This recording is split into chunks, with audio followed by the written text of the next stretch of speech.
Hello everyone, both here and online.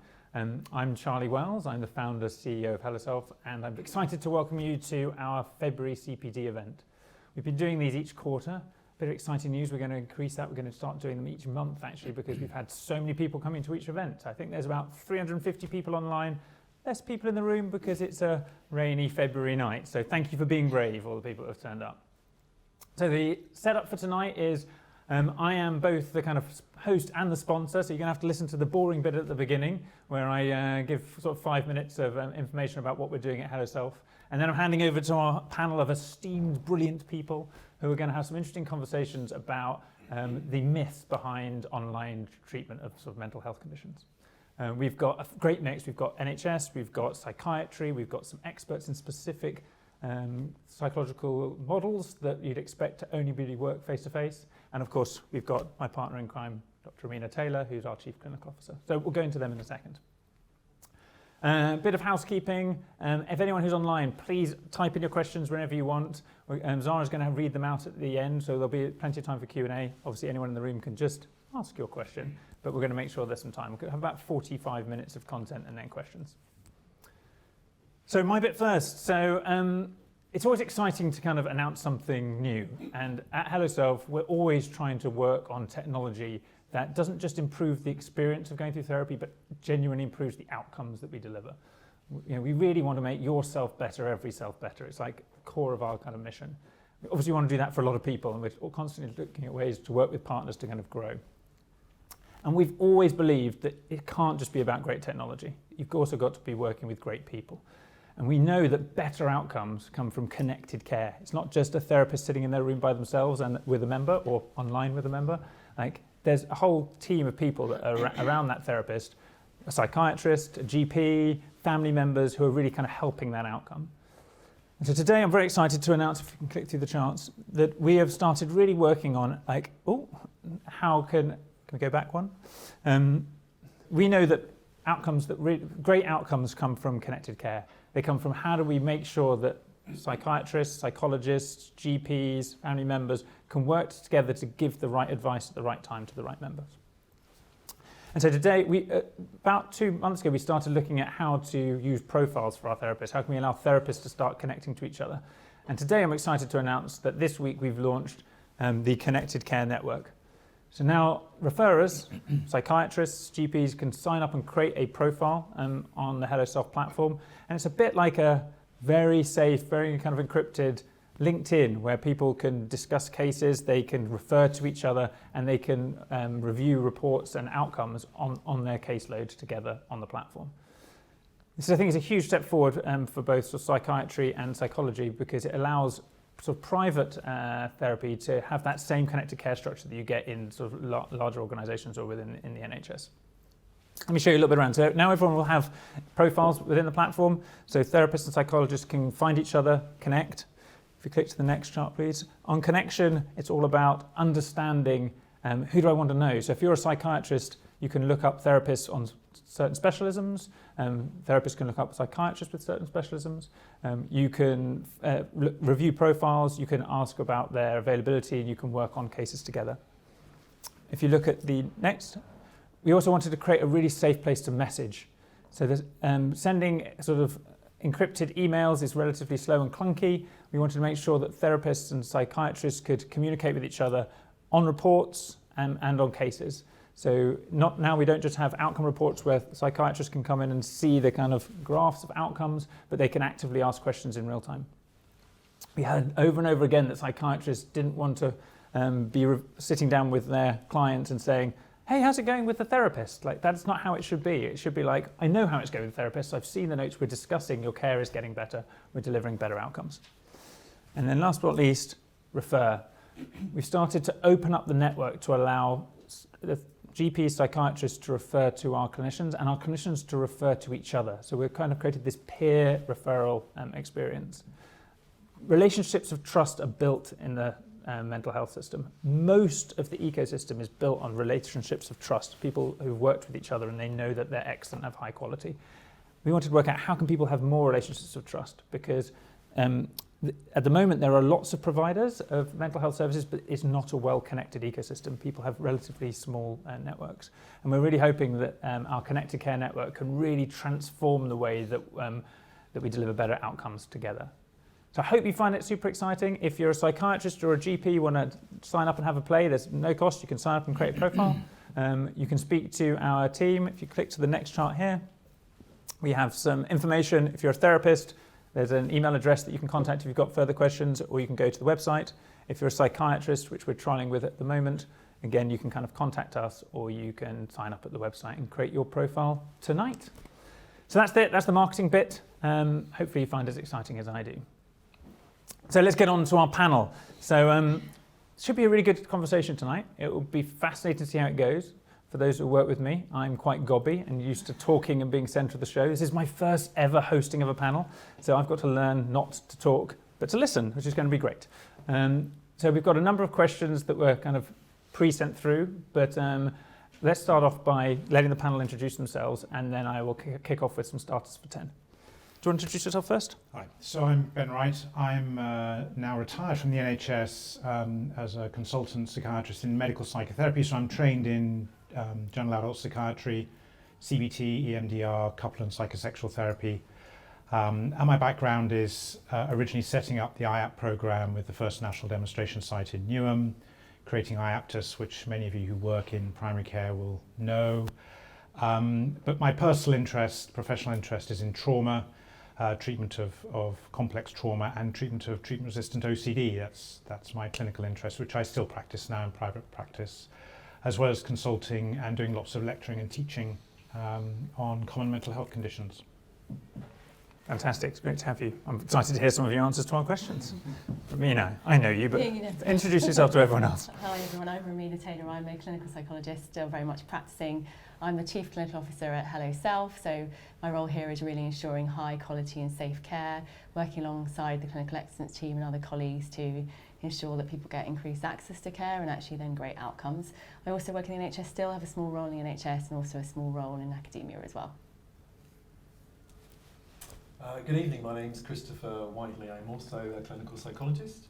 For a number of years when I was working, my main field of work was in substance misuse and addiction services across a number of parts of London, and have developed over that time really a lot of interest also in really kind of reducing health inequalities and increasing access to healthcare, but particularly psychological healthcare for the NHS. My current role is Chief Psychologist with Central and North West London Trust, where I'm the Head of Profession for Psychology, looking after the staffing there, but also thinking about how we develop our models and our services as the needs of demand change and grow. Great, thank you. Thanks Charlie, thanks Ramina for having me. So I'm Johnny Downs. I am a senior clinical lecturer based at the Institute of Psychology and Neuroscience, and I'm an honorary child and adolescent psychiatrist, consultant psychiatrist, mainly working with populations with ADHD and looking after and being part of their sort of treatment plan. The bulk of my work is mainly around a group which I run called the CAMS Digital Lab, which has sort of three main sort of focuses. What can we do in terms of the digital resources and digital tools and provision, including all the routinely collected information that we gather that can help prevention, so see if we can spot things early and mitigate things before they become entrenched, see if we can improve equity and access, so what are the tools that we can provide, enable people to get into our services quicker and better, and remove those barriers for some people who we know getting access to care is very difficult. And the third thing is seeing if we can help actually practitioners improve their work. And by improving their work means often reducing the sort of more arduous aspects of their job, which is a lot of it is routine outcome measure collection, collating information so you get results and tables and summaries. So what can we use from data linkage, natural language processing, and other sort of quite simple internet-based outcome monitoring systems that can feed information into our clinical healthcare records so we can track recovery better. And you can see why we've got them all on the panel. They've got all the answers, hopefully, for our questions. So we're going to start pretty broad. The topic of the evening was about sort of smashing and breaking misconceptions and myths around online treatment for mental health services. So I'll hand it, I guess, to Romina and go broad. Romina, do you want to talk about what you think the myths are and how we are trying to tackle some of those myths? But make sure you use some evidence, like we're an outcomes-based practice, right? So we don't want just your HelloSelf pitch, we want some real data. Sure, okay. I mean, it'll be interesting to kind of make it wider, but my view on this is that most common concerns we hear about online treatment are being able to have that kind of that privacy, that the platform's safe, confidentiality, safety. I mean, I think safety also from a clinician's point of view, actually, how do I ensure my client is safe and manage their risk? And then I think also people worry about that therapeutic alliance. So actually, am I going to get that connection with my therapist even though we're not in the room together? And then obviously outcomes, am I going to get the same outcomes as I would if I'm seeing face to face? So they're all very valid concerns from the kind of client side as well as the clinician side. I mean, in terms of the evidence base, when you think about therapeutic alliance, there isn't that much that has been done, but what the research shows is that there was a paper last year that was published that sort of showed that therapists sometimes worry they're not very present with their clients, but actually when you look at the working alliance, the therapeutic alliance, it's actually the same. It's as good as it would be face-to-face, even though therapists have that perception of not being fully present. Similarly, outcomes, look at meta-analysis, say that actually compared to face-to-face, it's exactly the same outcomes, same at post-treatment, follow-up, same dropout rates or attrition rates. So we're not seeing that online treatment is any sort of disadvantage. And I think even with risk, I think as a practitioner you can manage risk. I think you just need to be set up to manage it. So making sure you have, where the person is that you're speaking to, simple things like that. You have contact details for them. You have, I think that connected care, working with colleagues is important, especially online. So yeah, so they're valid concerns, but the data isn't showing that at the moment that actually online treatment is any worse than kind of face to face. I don't know what other people think, but that's. So we had a lot of experience of this in Richmond. So over the outbreak of COVID, so when I was running the service there, we transferred from mainly face-to-face therapy onto almost entirely virtual therapy in the space of about 3 weeks. And the great thing about IAP services, or now NHS Talking Therapy services, we capture the outcome of every single person that we see. So I was able to track the recovery rates of the organisation and the service. And what we found was that we actually saw an initial flat line. That is to say that before, people who had started before the recovery rates were the same, we weren't seeing an increase in dropout. And then we saw a 5% increase in recovery rates. And I think there's a number of interesting questions. Why did we see such a significant increase in the recovery rates of people who were virtual? And that's something I can talk about at length because I was one of the clinicians that was still practicing in that context. And I think it was simple things like coming to the session wasn't difficult. That if it was a difficult session, they could curl up on their sofa afterwards and didn't have to schlep through the streets in a kind of a worn out state. So the barriers to accessing care were significantly better, but we did have a cohort of people who found it very difficult to access virtual care, but fortunately we were able to find some really good solutions to that, which I can talk about now or later. So I think the stats we had showed a significant improvement in outcomes, but it does raise the question of who is excluded and whom this might not suit, as it were. And I always really bring to mind that shift, particularly in NHS Talking Therapies, I think was enabled because those services had for actually some time been doing a lot of telephone-based work, the brief work that used to happen a lot in NHS Talking Therapies was often done by phone, and so I think people had that more openness, I think, from the staff side to be thinking about the models of delivery and how you do engagement, how do you manage safety, how do you manage risk. People had been doing, remote is not a word I like to use, but that kind of that distance work before. So I think the setups were there, and I think you're right, Romina, in terms of managing safety, you just have to have different systems for thinking about that. Yeah. I think that introduces a really interesting dilemma, though, because you're absolutely right that pre-existing culture of being flexible, of being responsive, did enable the change. But one of the problems I came across was people saying, oh, I provide virtual therapy. Yes, they're getting virtual sessions. And in fact, when you ask them, and this actually wasn't in my service because I would have not encouraged it, but in other services, in fact, the person was getting a phone call. The clinician wasn't going to the trouble of trying to set up proper video-based consultations. And under those circumstances, people really did report a lot of dissatisfaction. So I think that it was a kind of a double-edged. Yes, it was really good at helping the change in culture and the shift, but we had to be really attentive to this misuse of the term. And I think that's something that can bring virtual therapy into quite disrepute, actually, when we just call it telephone calls effectively virtual therapy when it's not.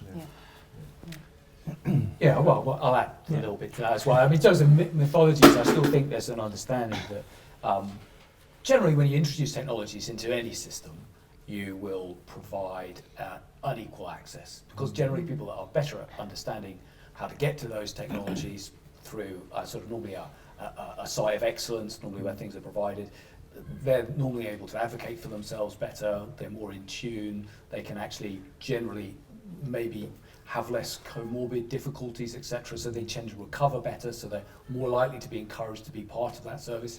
So generally when we introduce new technologies into healthcare systems, we disproportionately affect those that are probably less disadvantaged. That, I think, is up for challenge now. I think partly through increased, and we're seeing this a bit more, as our systems are getting more sophisticated at providing facilitation and better accessibility of information, we're actually able to bring in those from ethnic, more diverse ethnic backgrounds. And if we're making systems that go out and reach people and help people engage, we're actually getting better penetration into lower socioeconomic groups as well. So people that lead more complex lives, that tend to be disadvantaged by healthcare technologies coming through, we think we're getting much better access to those groups. And there's evidence that's coming out from if you look at substance misuse services in certainly across in the US, where they went from no telehealth at all up to now 40% provision of all telehealth, all provision, if you look at the Epic systems, is now provided through telehealth services. You're actually seeing reduced rates of dropouts and you're also seeing reduced emergency and opiate reversal as well. So there is something about the accessibility through the technologies which is really helping those have the most complex backgrounds. So I think that's worth putting out there as a myth. If I'm allowed one more go. Please do. The only other thing that I think is a common myth is that for people to bolt these new provisions, these new therapies, and now I'm talking about synchronous and asynchronous therapies, so things that you're doing with the patient at the time, or that you've just said, give it a go and we'll check in later and we won't be in that partnership. But the difficulty with the provision of those, I've just lost my point, damn it, explaining asynchrony. I'll come back to me in a minute when I explain that. Sorry. Well, there's lots of themes that have come out. I really want to kind of dig deep into which condition types online came from. I really want to get into this idea of accessibility and whether there's fairness of accessibility. But Chris, can I ask a quick thought? You talked about moving talking therapies, previously IAPS online, but you obviously run a secondary care service as well, which probably was much less online before COVID. And now we see secondary care is still online, or at least partly online. So have you seen like pros and cons in treating across the psychological service at CNWL? Yes, and I guess that necessity, which kind of was the start, I guess, of online and video-based therapy, possibly broke down some of those initial barriers. But I suppose the other thing that really I think it's important to hold in mind is particularly that complex level of difficulties or social kind of circumstances. We don't have in present or online. It's not one or the other. They're part of a system. And in fact, if we look at the interventions that we provide in our services, I'm sure it's the same elsewhere, most people get a mixture of both because that's flexible for them, it's flexible for the staff and the team. It varies, so sometimes when you really want to need to meet with people personally because of part of the treatment, either something you're doing or you may have a concern about them. We know that service users seem to often have this pattern where they'd quite like to come in person at the beginning. That makes sense, doesn't it, to sort of find out who you are, what's it like to be with you. Then their views change, actually, including service users who kind of perhaps really adamant about, no, it must be in person, fine. But you often find actually after a couple of sessions and they're willing, and then the convenience really comes up to make such a difference to them thinking about what other options they want to take. if I could be forgiven, just to cover my embarrassment for getting what I was about to say. That follows on a little bit from Chris's point, is that you can't bolt in services and just expect them to work. So you've really got to, and your point is that implementation is key, and exactly that flexible implementation where you're introducing a product that's part of a system, and it can then flex. It's not a trust then says, we'll purchase this product and we'll just slot it in. So implementation is really important, and working with people that can flex around that system, because you have to be flexible in delivering any therapy, but you can't just buy a product off the shelf and expect it to then just fly with your patient group. Yeah, and it's been really key to us. It's actually choice. We've added to the choice for our service users and for our therapists to some degree. Nobody has the sort of, you must have this or you must have that. And actually kind of that level of choice is a huge change for our service user, who before it's like, you must come here at this time on this day, trek across town, as we were talking earlier, and all the inconvenience that go with. And as Ben was pointing out, kind of how people are after a session can be tricky, and we're asking them to go out into the waiting room, then go out into the world. People might well choose that actually there's more comfort in other areas, and they're more comfortable, more safe in the way they experience things.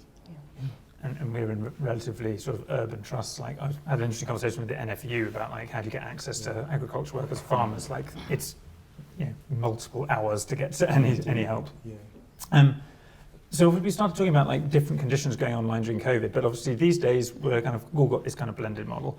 I guess, Ben, are there any kind of conditions that you think particularly well suited to online, or anything that you wouldn't want to do online? How do you approach that within your set? Well, for my own practice, and when I was leading the service, one of the things I realised I talk about a completely separate area now to begin, but introducing low intensity therapy. So there was a lot of anxiety amongst therapists about basically, low intensity therapy, who's it suited to? We have to find the indication to give this intervention and offer it. And as a result, almost nobody got it. So what I did in the service was say, actually, unless there's a good reason, this is what the person's going to get. And the good reason might be access, it might be previous failed approaches, it might be clinical indications. And then what we found was a massive uptake and very, very successful outcomes. And I think virtual care, by virtue of their efficiency and effectiveness, we should take a similar approach and ask ourselves, what are the contraindications as to why we should not offer this person? And I think those largely fall into three main areas. Aspects of the person that we're trying to help, mainly around complexity. If you're working with neuropsychiatric conditions, the likelihood of triggering an epileptic phenomena, for example, or a behaviour that you will need to be in the room to manage. So clear clinical indications that would need you to be present in the room for the person, or levels of complexity or dissociation where you really need to be present. So I think that's a clear group. At the other end of the spectrum, the therapist skill level. And I think that particularly for therapists who are new or less experienced or less confident, they need to be in the room, because it's really just the step too far to do what they would otherwise be competent with the additional complexity of virtual care. And I think we really should be in a position to say, actually, it's okay. You don't have to see this person virtually, see them face to face, because actually that's within the bounds of your competence, and then as your competence develops, you can extend it. And then there's the central group, which is the kind of modality issues, which I think we can split broadly into method and materials. So I used to run or be director of the arts therapies program in Newham. So arts therapy, music, psychodrama. And for them, actually, the access to the materials, the painting material, the musical instruments, the space to move around was an intrinsic part of the therapeutic modality, and couldn't be separated and couldn't be done virtually easily. So that's the kind of materials aspect. And then there's the method. And I think, I take the point that for all therapeutic modalities, the therapeutic relationship is key, and we take that as standard. And there are some transference-based interventions where the subtleties of that transference and maintaining the purity of that transference-based relationship is critical. And I know from my own experience that I have to have conversations with my patients on a very regular basis about the quality of the connection, the speed of the connection, how fuzzy it is, can they see me, how big is the screen, what device are they using, are they on a mobile phone, and is it adequate? And I think that, I'm not a transference expert, but I think that that would really contaminate the transference in terms of its particular style of interaction. That would really preclude that as a style of intervention. So those would be the three domains that I would consider.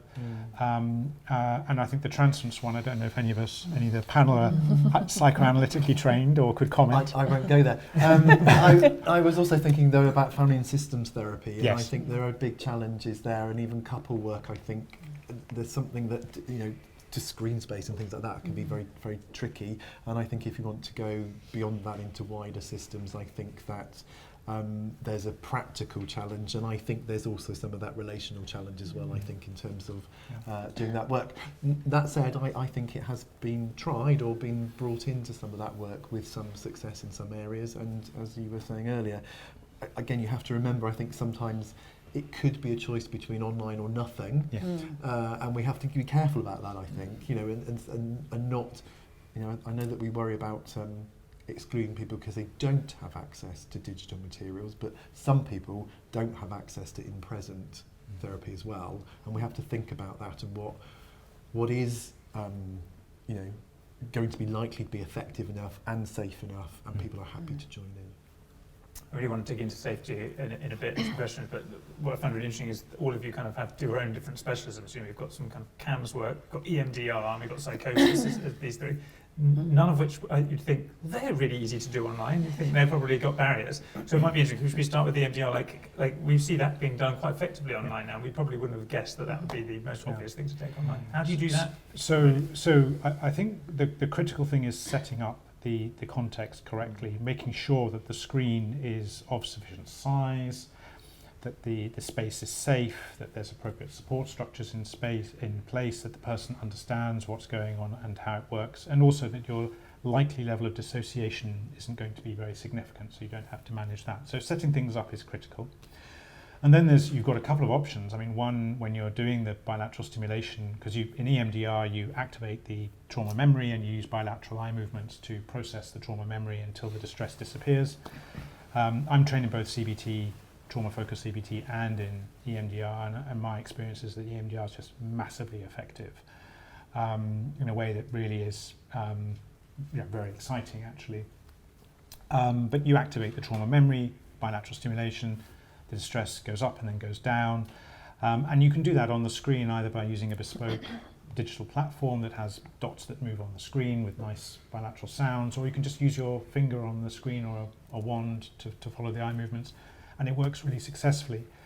But I think I come back to an earlier point about distress, and I think for patients the safety of their own home, not having to travel to the clinic, which they're usually fine about, but it's the getting home after being, working very, very hard in the session, being able to curl up on their sofa with their front door locked and a nice cup of tea actually really helps.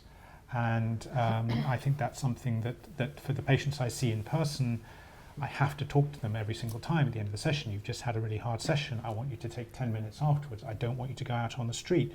Think about crossing the road in case you get, you're not aware of your surroundings. You've got to be super careful about the safety. And in a way, someone in their home is, I think it's much easier for them. So I do a lot of my EMDR work online, and it's fantastically successful. Sorry, Chris. Well, I was just thinking, as we've all been saying, though, it's not one size fits all, is it? Because I know in work that I've done in the past with people who are struggling to come out into the world, as it were, often the journey to and from becomes part of the work you do. Yeah. And I guess the beauty there of online work as well, you could very well blend that. You might start off with somebody and then obviously help them kind of think about that. But I guess that sometimes the coming to the clinic service is actually an addition. So I had an exciting thought about that. Share it, I mean, I think we're on the verge of something very exciting with virtual reality, augmented reality. So with augmented reality, I would like to see the day where actually I can hop into my patients' goggles, see where they're doing, what they're doing, and chat to them as they go out into the world. talk to them about their anxiety and help them navigate, getting to the dentist or getting to the shops. That's my secret idea, or not so secret idea about where we might be going. And I think 5 years' time, I think that'll probably be not uncommon. Yeah, well, we're desperately trying to build the platforms to allow all of these types of asynchronous digital interactions. So I do agree with you. It's like the right intervention at the right moment in the right environment could be really powerful. Let's talk a bit about psychosis. Yeah, so I mean, like a lot of what you've said, I do agree with actually. So as you'll know, sometimes the services that I work with don't want to use technology. They feel worried about it. They're suspicious of it. They're concerned about their privacy, their data. And actually, for some people, online working just doesn't work. And actually, I think it's really important that we, as we all do, have that collaborative conversation with somebody about how they would like to access treatment if they have the option to. So, for some people, psychosis it's a no. Actually, in person's better. For others, actually, it's helpful because it improves access. Also, the sense of actually being able to kind of have therapy, and then often after a session, as you'll know, people's voices can be worse, and actually being at home to be able to have your kind of strategies at home to manage your increased voice activity can be helpful as well. But for other people, if they're having commanding voices about don't go to therapy, you shouldn't be doing that. Actually, coming to the session is a kind of a ghost standing up against the voices, right? And coming. So I think it really varies for the person. And I think actually just having that collaborative conversation about what's going to work best for you is kind of the best. And I've done in-person work and then used online as a bit of a behavioural experiment, a bit of a test. Actually, let's test out then if you do come and see me online, if actually there is something to be paranoid about, or if the voices are incredibly unhappy. So, and I mean, the last thing I'll say is I think we should be harnessing digital interventions. Raymond Bonn in Ulster University talks very much about digital interventions being digital glue. So actually what we do in the therapy room can then be translated into the outside world, and this kind of in-between session work. And I think there's something quite exciting about using interventions in that way to kind of ensure people to get the best outcomes, to stay well, all of those sorts of things. So I think there's lots we can do, but I think it's all about being tailored to that individual, what works best for them. So it's a perfect bridge into, I guess, Johnny, if I'm going to kind of pick on you, because obviously you're our resident CAMS expert. It obviously throws out a lot of interesting challenges when we start thinking about both safety online, but how you build that therapeutic bridge, but then how do you have that kind of conversation about how they want to have treatment with someone who might be quite young? Yes. How do you use CAMS online? Well, I was just going to say that there are some things that I struggle a little bit with, and I think around assessment is difficult. It's quite difficult to think of reciprocity, to think of eye contact, to think of all those things that you really glean into people's social communication actually online. You can't really, you have to look at the camera, which is looking at an object, not looking at a person, to really look at eye gaze on it. So there are some elements, I think, that we probably it'll take a long time to master to get the equivalence.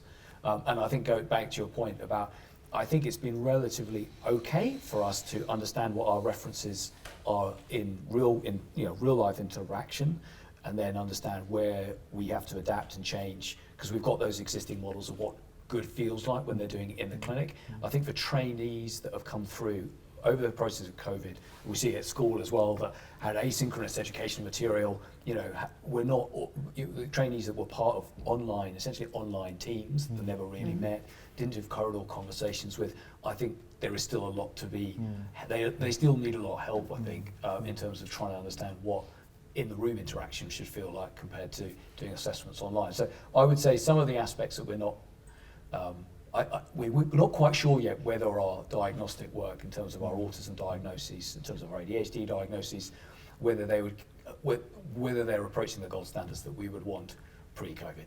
We just we're not sure yet. Whether we're going to be challenged and asked to revise in a few years' time, we're still not sure. I think the one thing just that you brought up, I think at the beginning, Ramina, was around privacy. And with adolescents, it's really important to think about privacy, because they don't have an ultimate control of their home environment. And often one of the conditions that you have with young people when you're working with them, you say, you have some obvious boundaries around, if it becomes very unsafe, I'll have to breach confidentiality and I'll have to go and work out how to seek help elsewhere. But otherwise, everything is, you talk to me, we can contain it within this room. if you then got a parent or or a younger sibling that is on the edge of the door all the time, or you think listening out, you've just got to be really wary about actually the last thing you want is them to getting teased about what you are. So it's sometimes asking young people to say, what's the environment like for you? Can you give us a 360 panorama of what you've got? And sometimes if you're doing co-working sessions, it's quite helpful to have a parent on a separate device. So they're interfacing in the same way. So they're not budging up against and dominating the camera in the same way. So you can actually control that. And then when you turn them off, they're turned off. So I think for young people, it's been very clear around making sure they feel safe, making sure that the privacy, and in terms of a sort of therapeutic alliance, when you have groups that don't feel that they can actually speak in a safe environment, then I think you're very hard to get, and there's been evidence of that as well. So privacy and therapeutic alliance in the online space is really, really tightly aligned. I think that safe space thing is something that also we have to think about in terms of people who are in abusive and controlling relationships, you know, which we know are probably increasingly more common than we even feared, I think, and there's something about how do we understand and find out about that when we might be seeing people who are at home, we don't know who's around them, we don't know who is controlling, or at least, you know, letting people think they're controlling things that mean that they're already quite concerned about what they would say and wouldn't say. I just want to make sure we keep track of time, so we've got lots of juicy stuff we want to get into, but let's dig into particularly to the idea that if you're working with multiple people, you can kind of turn them on and off. One of the things that we've found in remote is obviously if you're in a hospital, for example, and you're a psychologist, there's teams of people you can call on if something is needed that goes wrong. You don't have that if you're working at home. How have you guys extended the experience of online so it's not sort of isolating for the practitioner, for the clinician? How are you making sure they're still plugged into the support systems that they need to deliver great care? Yeah, I mean, well, firstly, most of the time our clinicians still will be on site doing remote work. So I mean, like many organisations, we will have people who are working from home, but it'd be the minority of their time. And again, I guess through necessity during the pandemic, we built up systems for that. So, you know, Teams calls, for example, are fairly easy to do. We make sure people are in smaller networks within their bigger teams. And because I think by warrant of actually coming in more often, they have relationships for which they can seek contact and supervision. So I think that we you know, the thing we talked about earlier about how do you make things safe, it's through systems and through systems that think safely. I think that we have thought about the translation of that. I mean, it doesn't mean there aren't tricky things. I think you know, I do wonder what it's like for staff who encounter challenging kind of encounters and they're in their house, you know, rather than at work. I wonder what that's like. And you know, equally in terms of kind of feeling perhaps times that things like might feel that they're intruding into your home space, which often we have a sort of different, don't we, idea about our home space and our workspace. Yeah, when we went on, we found it quite interesting how not only do you have to think about how does the member, we call them the patients, is making sure their space was set up well, but how do you make sure the clinicians set up their space and taking breaks between them and all those sort of things that you don't think about as much when you're on a line call that you would in face-to-face. Ramina, do you want to talk about like how have you found kind of keeping things connected in private care? Because in private space there's obviously a lot more sort of individual clinicians doing their practice of their own. Of course, yeah. And actually when I started working privately, I found it incredibly lonely actually. I felt I was you know, the only practitioner seeing my clients. So I think what we've tried to do is at HelloSelf is actually build that care team around people, and like Christopher, you'll know from our work together, actually being able to using our platform to kind of securely message and I guess it's a bit of a triangle of care, if you like. There's the client, the referrer or the psychiatrist, and then the kind of therapist. So being able to message with one another, being able to share goals, being able to, you know, communicate reports with obviously the client consent. And I think that's been really helpful, having a place to go when I know I can reach out to those people. And you know, I think it's been easier to manage risk and safeguarding, also having a psychiatrist, for example, to message through the platform securely and say, I'm worried about this person. I think that's been helpful. So I think having the network around you is incredibly important. Anything that facilitates that network in a safe and secure way and maintains privacy for our clients as well, I think is important.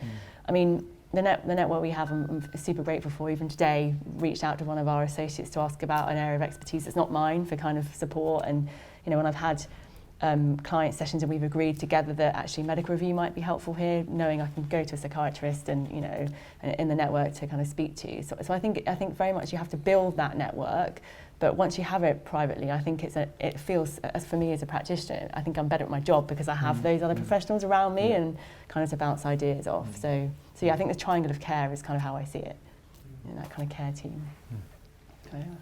I mean, I found, because my move from the NHS, where I was over-networked and over-committed with back-to-back meetings every day, to being in private practice, I think what I've noticed, two things: my initial resentment at the loss of my study. I mean, I love my study, and to use it for clinical care, it felt like a real violation and intrusion.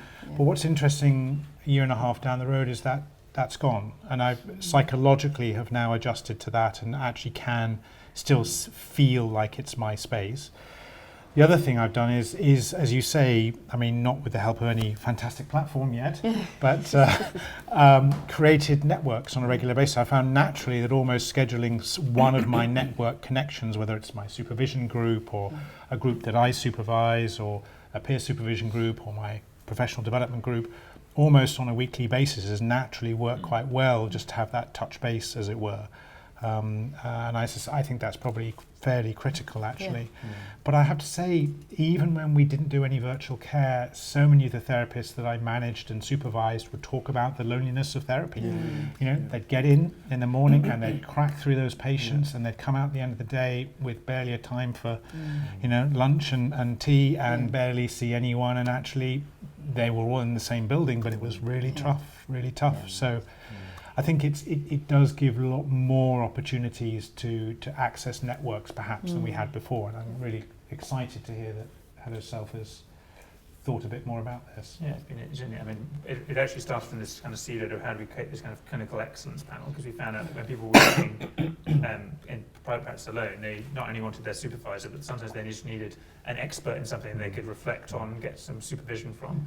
And when we created that panel, the demand for people wanting to book 15, 20-minute, half an hour sessions with our clinical panel was really fascinating. We said, well, we've got all this knowledge in this network, why don't we allow people to kind of connect with each other, because you know, they're all great qualified people. And creating that community has created great kind of enthusiasm, and how do we open that up to other referrers? And we've talked here mostly about therapy where I guess it's a therapist working with a service user, but actually, you know, online communication has opened up that consultation, that expertise and that supervision enormously. You know, people are much easier able to kind of contact somebody who might have some expert advice or set up supervision with somebody who might be in, you know, a different country, a different continent. So that access to that expertise and that development and that sort of rich way of working is also, you know, part of, I would say, the system that's really changed over time. Great, so we've only got about just under 10 more minutes. So there's two big areas I want to get into, which are slightly more kind of future-facing, and warning, going slightly off script, which is exciting. Part of the excitement of online therapy is that we can obviously improve access to people who are more remote access, etc. But there are barriers to certain condition types and more severe mental health conditions. How do you see those kind of barriers changing over time, and how could technology help address sort of equality of access to treatment across different condition types? Does anyone have any kind of predictions for the future or any concerns about where we're at now? I mean, I think for me that, you know, there is an opportunity to harness digital interventions. Yes, I mean, we know that people talk to chatbots. We know that it reduces stigma. Like, people do that. I mean, I don't think necessarily digital interventions are going to replace mental health services. I think they can enrich the work we do, for sure. But I think for me the ultimate thing is actually we need our stakeholders involved in our how things develop digitally and online. Actually, we should be asking our experts by experience, our service users, our clinicians, actually tell us what works for you, what do you know. So for me it's about actually that service user involvement, about who is this for and what can it do. So, and I think that will gradually over time think about changing the way we work online, I think, for the better. You know, that's kind of what initially comes to mind. Yeah, so we did a survey in East London when I was the Chief Clinical Digital Officer there. We did a survey of all our patients, and we used both email and paper. And we got 1,600 replies, and we were able to stratify it by NHS Talking Therapies cohort, as it were, where the digital exclusion, that is people who hadn't used the internet in the previous 3 months, was about 1%. So I think there are already questions around exclusion of the digitally excluded, as it were. But in secondary care, our digital exclusion level was about 25%. And I had focus groups with the service users and just talking to them about their experience and why. 50% of all our responders who are using the internet on a daily basis say that the quality of the interaction is less, and they're really keen to have mainly face-to-face contact. So that's about half of the cohort. And in terms of who particularly was excluded, it was people with psychosis, bipolar disorder, long-term health conditions. Interestingly, it wasn't people with substance misuse, which I think is quite exciting. That even though obviously they're often under financial hardship, they weren't, that wasn't stopping their digital engagement. We saw a significant reduction once the household income dropped beneath about 20,000 a year, and given that your annual income from benefits is about 6,000, that says a lot about the financial impact. And the other interesting idea that came out was the idea, well, actually, if I engage in this digital stuff, you're going to expect me to do everything, and then I'll lose what I've got. And I think that's why your point earlier about the flexibility and the willingness to do a hybrid approach is so important, because I think people do get the idea that if they do engage, actually they're going to have to do everything digitally, and they're really keen not to.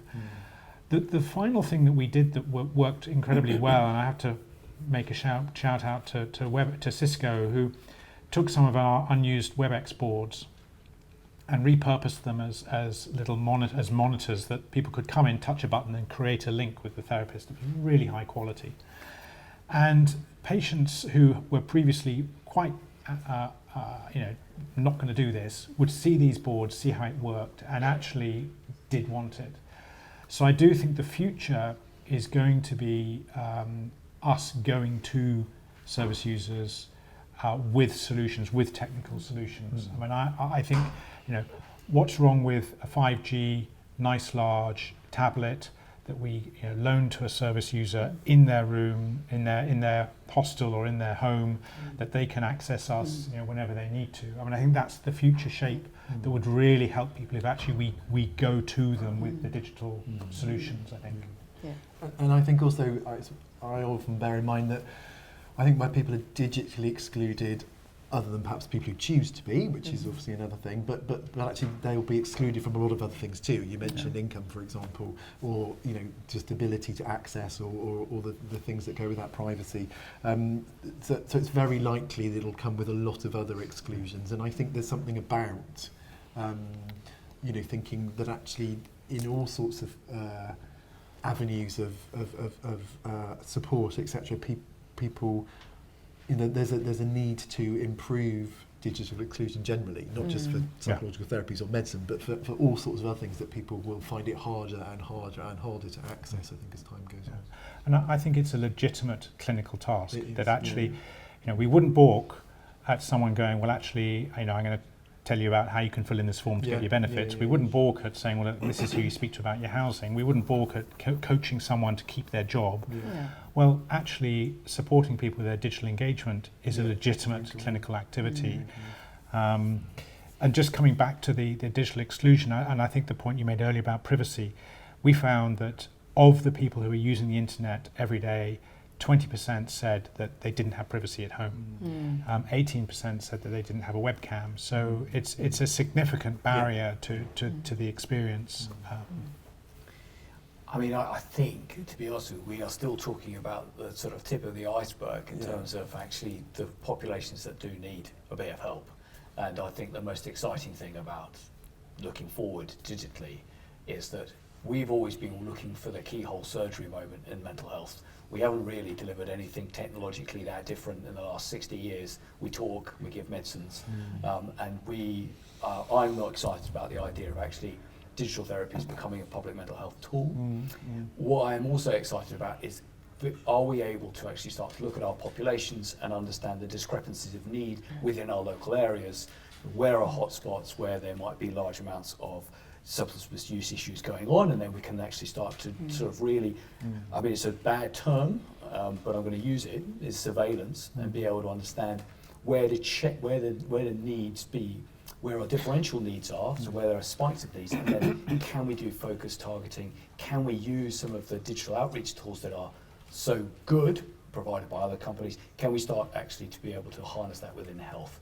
I think that's good, and then can we see how those systems change over time, and maybe slightly dent the tipping prevalence rates that we're seeing within our population. Yeah. And I think that gives us an opportunity to find out what works for whom, and then be able to kind of more widely distribute that. Maybe after treatment to keep people well, but also if we learn that, we might be able to think about prevention and actually what works for people to keep people well. I think that's quite exciting.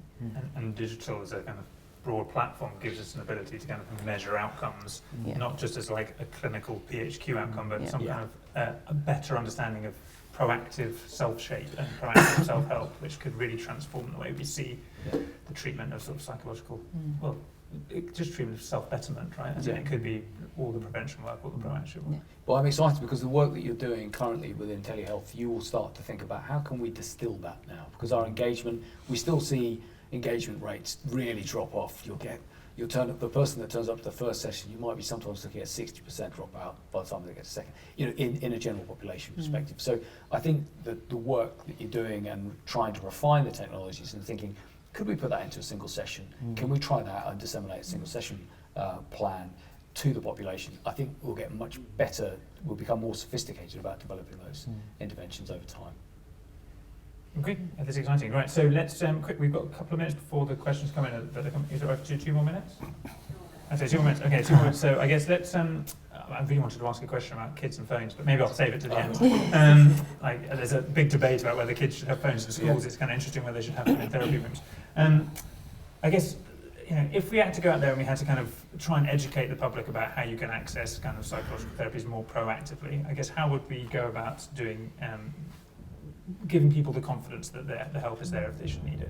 Because I still think there's a lot of people, although stigma is declining in the country, there's still a lot of people who are suffering in silence at home and not putting themselves forward. So what would you all say to people who are at home to give them confidence that they could come forward and use online if that was appropriate for them? I think that often when I meet someone for the first time, there's a sense of relief at the end that actually what they have told me has not upset me or disturbed me, and I guess to say that actually we've heard it before and it's okay, and I think that there is always hope in terms of in terms of getting better. And actually I think also there's something for me about being transparent about with data and having really good high quality data showing that actually what we do works, and being transparent about that and giving people the choice of where they go and what provider they go to. So so for me it's about good data, robust data, but also reassuring people that actually no matter what you're suffering with, please talk about it, because more than likely we've heard it before, and there is hope and evidence that shows you'll get better.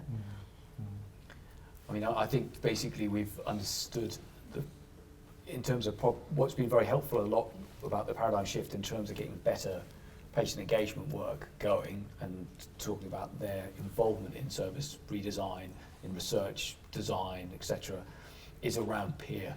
And actually having peer narratives, because that's very powerful. So if you see evidence of someone saying I'm getting better, and you think they're an authentic voice, so ideally someone that's from the local area, that someone they can identify with, those are very powerful ways of saying, oh, maybe it's all right for me to do this too.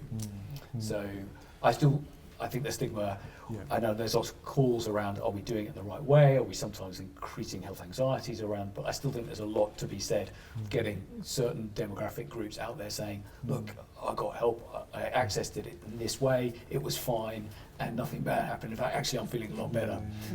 And it's great for myth busting in terms of like, well, what do they do and what's going to happen to me there? It's I think it's still all shrouded in mystery, that idea that it happens in a room where nobody else goes, and that doesn't help with that kind of, you don't see it on the TV, there's not much to see on the TV, even if it was there. So it really doesn't help people think about what would their experience be. But the other thing that made me think when you were saying, Romina, is I would also say, look, it's okay to go and try it out. People feel that like once you step through the door, you've got to do the whole whatever it is that's offered to you. It's a choice as ever, and it's okay to go along and say, I'm not sure about this. I'm dipping my toe in. Yeah, I mean, I think that the stories is very powerful, and I think that the try and see, absolutely. I still think it's down to us. I think we make our systems too complex. Yes. We make people jump through too many hoops. I think exactly as you said, it's all or nothing. I think we need really easy access, light touch, because in the IAPT, the Talking Therapies program, when we first set it up, it was GP referral only, and everyone said, "Oh no, don't accept self-referral. You'll be flooded. The worried well, blah blah blah. You'll never cope." So we were open. I said, no, we're going to open up to self-referral. Lo and behold, people were just as unwell, perfectly reasonable demands. And what they found was that actually the professional referral was a barrier to access for many people. So I think the challenge is for us to think about making our systems fluid, frictionless and fun. Yeah. And here, we'll go to questions. Just dragging that earlier as well. I don't think there's anyone here who said if we could help someone a bit earlier, it's so much faster, it's so much cheaper, and it doesn't have the misery premium of having gone all the way down. So I think early intervention can be massively effective in the mental health space, and that's only going to happen if these barriers disappear. Right, questions from the group. Are you going to read them out, Hara? Or? Okay. Okay. We can change the screen. Do you want to read them out, and I'll repeat them for the people who are at home? Does anyone have one in the room while we're waiting? You guys get to go first to get the bonus. Go for it. Firstly, thank you so much. It's a really interesting talk. So I like to design apps, and actually doing something related to augmented reality and exposure therapy, which is really interesting. So I've been actually researching for 4 months on dropouts in therapy and teletherapy. Reasons for this is, a family member of mine dropped out of teletherapy after 1 session, and that kind of triggered me with curiosity to look into what's the reason for that. And I found out that 20 to 57% of people drop out after 1 session. And 2 of the biggest reasons for that, after speaking to patients and researching online, was around competence and compatibility. And with tech startups, teletherapy startups scaling so fast, and I spoke to people at BetterHelp and at Headspace, is that they're unable to keep up with the demand of therapists. But second from that is the compatibility and managing people's expectations around therapy. People don't really know what to expect from therapy, but they have to pay up front, and then they don't know who they're matched with, and then they're matched with someone, they don't know why, they're not explained why. So there are many reasons for that, and I'd love to know, in this landscape where teletherapy is becoming more popular, what's changing to make people have better expectations of therapy, so they're less likely to drop out after 1 session. You want to take that? So I think actually this is a technical question, because one of the things I do in my first session is, what are you expecting to get out of therapy? So that actually I orientate my practice to their expectations, not the other way around. So I try to fulfill their expectations, and I make sure they go away with something valuable after that first session. And that's, in my clinical sort of, why I don't get so much dropout compared to others. And I think that's a technical and clinical skill that can be easily translated into the tele basis, as it were. But I also think the cost, because turning up to therapy has 2 costs. There's the obviously the doolies, as it were, but even on the NHS, there's the time and the trouble of travelling, getting childcare. That's a big cost. And I think telemedicine offers a significantly reduced cost, which I think again means that people are more likely to continue the engagement process. Yeah. I also liked it when you said you were curious about dropout, because I guess it comes back to my point earlier. We must be careful not to sort of problematise dropouts. People access, for any condition, they're very likely to have several goes at accessing help before they settle into the one that works for them. That's not just mental health problems, that's all kinds of difficulties. So I think that okayness to try something out and then try something else, and help people to think, well, if that one wasn't okay, what does that mean about what we might need to do differently that kind of helps you kind of settle into that? And I think that, where digital health comes into that is, of course, it probably is easier to kind of change therapists than thinking, well, actually that person's based there and the journey there's awful, etc., or they're only available at this time. Whereas I think online therapy, the availability just becomes huge, doesn't it, in terms of options? I just wanted to say, in terms of the reference, your control group, as what actually happens in everyday practice in real life, it's not that different. And the second thing is it drop out for what? So if you waited a long time, you've got a very clear set of needs, you're being told that this probably will really help, and just hang on in there and you'll get there. You don't tend to find a dropout rate. So it's for a very specific modality, you're very clear about what you need, you've been very well worked up, you have enough formulation of what your difficulties are. I think patients say that, yes, I'm ready for the therapy. In terms of the stuff that we see in CAMS, we see quite high dropouts between first contact or first meaningful engagement and then second meaningful engagement, as it were. Sometimes that is to do with logistics. There's just too much time between the sort of first appointment and the second appointment being offered, and that is problematic. But sometimes it's because the assessment itself, the process it's an assessment. And speaking, a little bit what Chris said, is that some people will have an assessment and they'll say, actually, this assessment makes me think maybe I don't really want any more. So there's a bit of that, but also if it's the first contact that you have with services, there is a strong, if it's not a therapy that you're offering, you're offering something just kind of to get to know them, there is a very high chance, because you haven't quite worked out as a patient whether you really want to engage in that system. And there are two things we found in our service. So we looked at the dropout frequency by the delay between referral and first contact. What we found is that actually, if we could offer them an appointment on the day of referral, and then see them within 2 or 3 days, the dropout was massively reduced. The other thing is, when you analyse the outcome data and you look at the session-by-session improvement, what you see is a massive improvement after the first session. So it's exactly as you said, which is that actually people are getting better. The process of unpacking their difficulties and understanding it, being reassured, being treated in a kind and compassionate way, is taking them an awful long way down the road to recovery. And for some, that's enough for the time being. And then what I have found is that people do come back. They've had a great experience, they've been treated compassionately and kindly, and when things have a bit of a bump, they come back again. And that process, I think, is important that we validate that and provide systems that are frictionless, that allow that dip in, dip out process.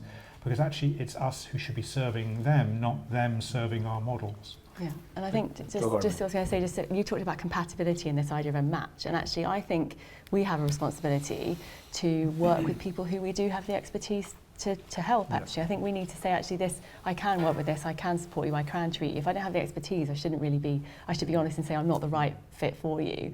So I think there's something about, yes, the compatibility, I think that's also on us. I mean, I work with people with psychosis, and engagement is a big part of the work. Actually, we might spend 6 sessions just engaging somebody for them to trust us and come back. And if someone comes back and sees me again, I feel like that's great, I've got somewhere. And early in my career, I worked on inpatient wards, and actually I might only see somebody once because they would be discharged. So I was like, if I'm seeing somebody only once, what can I give them to give them enough that they would come back to therapy with somebody else, have a good experience of therapy, to know that actually, yeah, I'll go back, it was okay when I saw that person. So I think it is on us, but I also think it's about being honest about what we can do in it as well, knowing that we're the right match for somebody. But I mean, just going back to this single session intervention, which I think is what picks up on what you were saying as well, Ben, is this idea of, can you have an expectation that maybe they will only do 1 session? If they come back, they will be offered. But what can we give them if they do say that's it, that actually they might find helpful, for self-management, or to actually seek other sort of local resources, etc. So this idea of giving someone that can help them navigate what resources are out there that they can use in their first session with them is also a very powerful tool. And there's a burgeoning evidence base. If you look at Jessica Schneider's lab that's looking at scalable mental health interventions. We're doing Maria Lodes in Bristol is doing, and Barstory is doing similar work as well. We're actually seeing very good effect sizes from the single session intervention in adolescent groups. I know I'm not taking on a panel, but as I'm a entrepreneur, technologist, there's 3 features that we have that answer this exact question, which we know work really well. So first of all, as to making sure the match is right. So algorithmically trying to work out who will give someone the best outcome based on all their previous experience, and not just who's the next available therapist. That can make a big difference. 2, we get members to set their goals and think about what they want to get from therapy before they walk into the first therapy session. Sometimes you have no idea what it's going to be about, and the first session is a bit overwhelming, and then you drop out because you're not quite sure where it's going to go. But giving it some structure and goal setting before you go into that I mean, and sharing that with the therapist means you know what you're there to achieve together, and you get a lot more out of that first session. And then, can every therapist, you know, give someone something in that first session? So can they set activities? So like, here's something you can go off and practice. And so if you have that good match, got prior goal setting and some activity setting in the session, you get really good completion rates. There was an interesting study a couple of, it's a bit old, it was pre-COVID, the 2019 study in general psychiatry was looking at the types of language that were used between, looking at sort of the discussions between the therapist and the patient in terms of working out what terminology really, or what the content of those discussions that really help, you know, progress, but also continuity and turning up for the next session, etc. And there's some surprises in that. And one of the surprises was that the more empathic your language was, the more it actually related to a negative outcome for the patient. So if you're just too loving, and you know, that also, so there's quite a lot to be learned, I think, from some of the, because of the way telehealth works, and as long as you've got the right governance frameworks, you can actually start to get really good understanding of the content that's coming through these sort of essentially these video interactions. You can actually then start to use some of that understanding in your own patient group. You know, who is sticking around, who seems to be doing better out of my patient group and others in terms of the content of our discussions, and they do stick around to get a better, large amounts of care. We have another question in the room. Could take another one in the room. They turned up, so they get priority. Thank you for the lovely presentation. Learned a lot. But question to you guys would be, how can mental health professionals effectively leverage the increased engagement of individuals with mental health issues on social networking platforms, especially for the young, and because they're all on it, and their willingness to share health information online and participate in patient-generated data, PGHD, to enhance the self-monitoring and management of these health conditions. Additionally, with the clinical efficacy and service efficacy of blended care models that combine digital interventions, like we were saying before earlier, such as moderated online social therapy, MOS, and virtual reality with traditional face-to-face therapy, what strategies can we adopt to integrate these technologies into clinical practice? And finally, how can the ethical handling of PGHD be ensured within these interventions? And what are the best practices for evaluating and implementing these blended care approaches, especially in the treatment of anxiety disorders and psychotic conditions? Because I'm not going to lie to you, I would prefer a face-to-face, and we cannot let that go. We cannot have a fully, even if it's a live, syncrotic, whatever, a live virtual media, you need to go out. Mental health, so most of the time, is getting out of bed, opening the door. You know, if we do this too much, that's not good. So we need to keep that in mind. Yeah. Great. I'll try and summarise the question for those who can't hear at home, but there's a question about like, how could we use new technologies and social media to engage young people in mental health? How do we use peer supervision and kind of content generation, patient-generated content and storytelling? And then also, how do we make sure that it doesn't just stay online? How do we get people face-to-face? That was not a particularly good summary, but hopefully it's enough for the people at home to hear. I mean, if I can talk about social media promotion, actually, our services, a lot of our self-referrals originate through our social media postings. So Facebook, surprisingly, is one of the greatest kind of sources of self-referral from our social media. So I guess it's the sort of thing that people are looking at often. That means that they're exposed to those things, and of course a lot of those things can be quite easy. We can have tap here for our web page and our self-referral, so we can make things easy for people in that kind of way. And it's a platform where a large proportion of people are comfortable. That's where they get their stuff. So we have to be there too. Yes. Is anyone else saying? Well, I think it's a great question, because I think we've got, in terms of social media, we are not, as health organisations, currently thinking about, all right, how can I get someone, can I look at what I think is happening in my population, and then being able to direct people towards content. So if I'm seeing lots and lots of tracking or trends, can we work with companies that are collecting large amounts? Can we work with TikTok? Can we work with, X is kind of by the wayside, doesn't apply to young people. But can we look at the content of what's being discussed? We did do studies to look at kind of reference to recreational drugs or some of these legal highs, etc. And it was trying to understand how much of it's been discussed in our local area. And you could see hotspots and spikes. And then you could think, well, maybe we should start producing promotional material from the trust that says, just be careful with this, and you might find these particular resources useful, and then start to promote, as you say, out through social media platforms. We don't do enough of it. I think we can get a lot savvier and have clinical comms teams rather than just general comms teams that actually, and that is another form of public health intervention that we would need to work on. Thank you.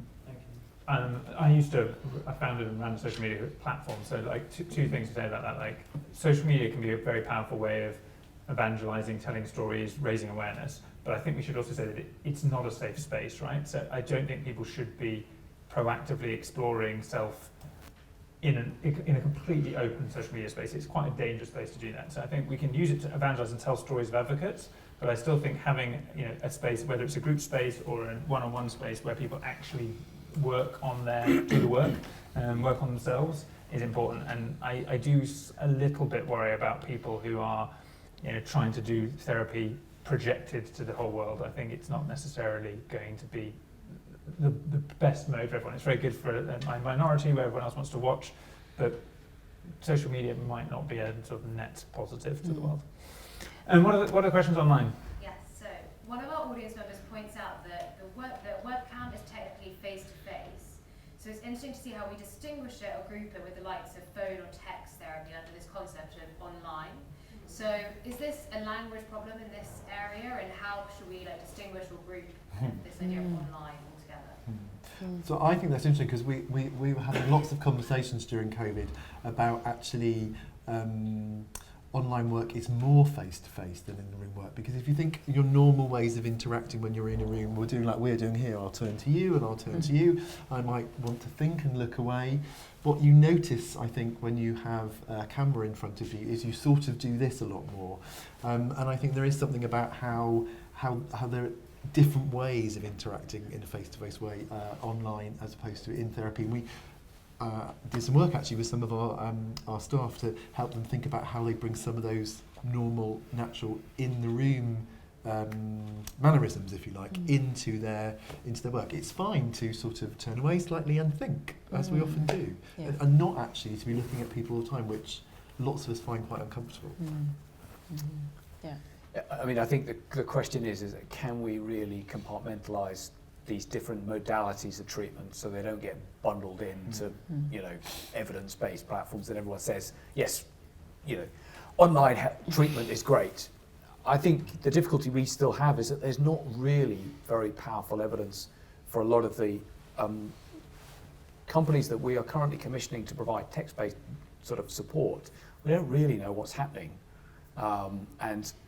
So I think a lot of their promotional materials and things like that are keen to bundle their modality of treatment with other modalities of treatment to say, look, this is an evidence-based provision, and we're getting great effect sizes, as Romina sort of said, remote care or telehealth care, etc. So there is a little bit of we've got to be careful a bit around the way companies are positioning the evidence and the efficacy of their work. And not just kind of saying all telehealth is brilliant, because it's not. And I think it's mainly for clinicians to think about and commissioners to think about what is actually the mechanism of treatment, what is going to be delivered, is it going to be responsive, is it going to be asynchronous? If a young person puts in a text saying I need help, what's the delay?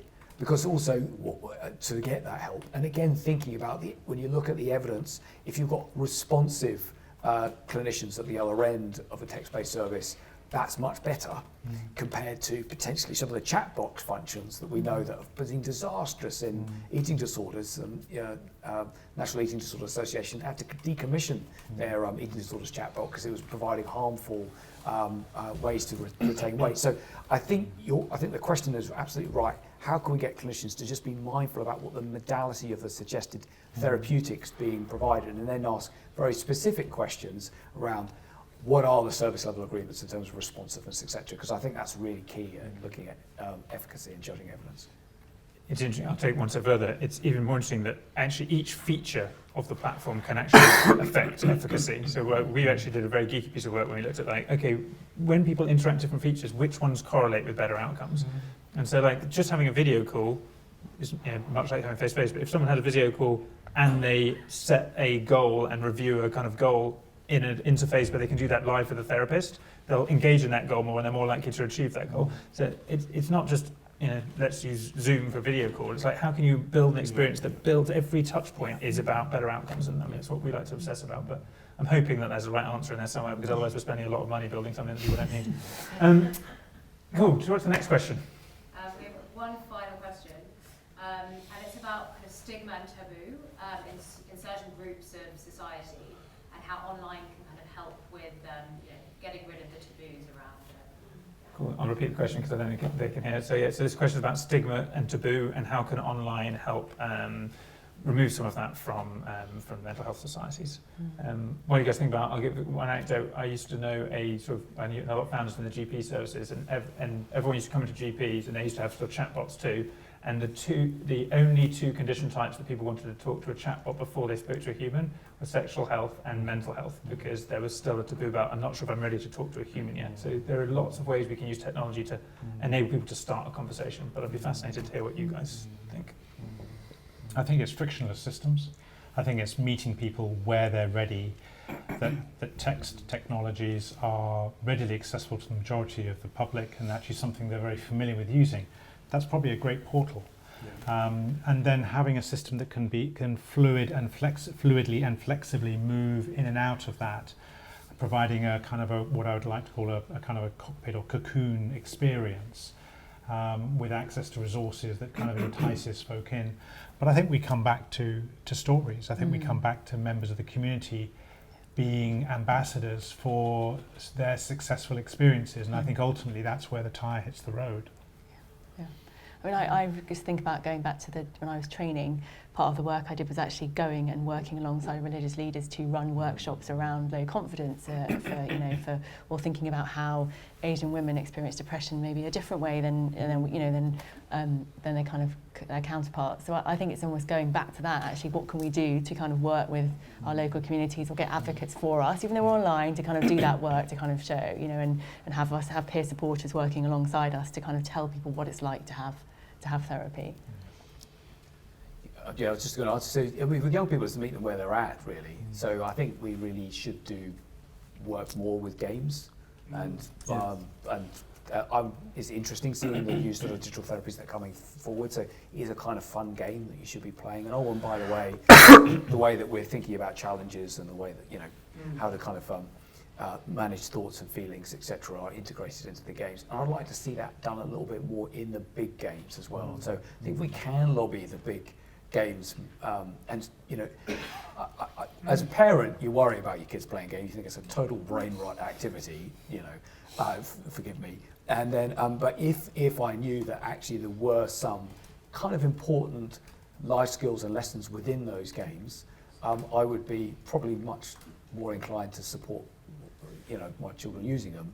And similarly with young people, we talk about games quite a lot, and you're interested in the sort of social connectiveness, you're interested in what they're doing, what they're building, you want to see pictures of it. So meeting them where they're at is really important. Sports, I mean, basically try not to label stuff as a mental health thing. Yeah. And by the way, we work alongside doing things that you like doing, I think is key to stigma. And I mean, that might not be the case in very, very severe conditions, so we have to be careful not to say that's how you treat very, very severe conditions. But I think in terms of trying to get under the iceberg, trying to tackle some of those common mental health problems, go where workplaces, games are happening, young people are doing stuff, and tackle alongside. Christopher, do you want to finish this off? Any final thoughts? I mean, the same applies, of course, to people after they're, a young person. People like to have fun. They like to enjoy themselves. They don't want to be in spaces that are really clinical. So I think finding those avenues through tech is probably really helpful. Equally, I wonder about what games there are from tech that allow us to do more of that, hitting the streets and talking to people, which you actually just has to go on, really, in terms of kind of meeting community groups, particularly groups that we know we don't reach well enough. We have to think about how we actually kind of do more of that working together. Yeah. Great. Is there any other questions? We're way over time. Thank you so much for the panel. Thank you. Thank you for all you guys who turned up in the evening, and thanks to everyone online. And we will be releasing information on the next event, which will be coming soon. Thank you much for happening, and have a great evening, everyone.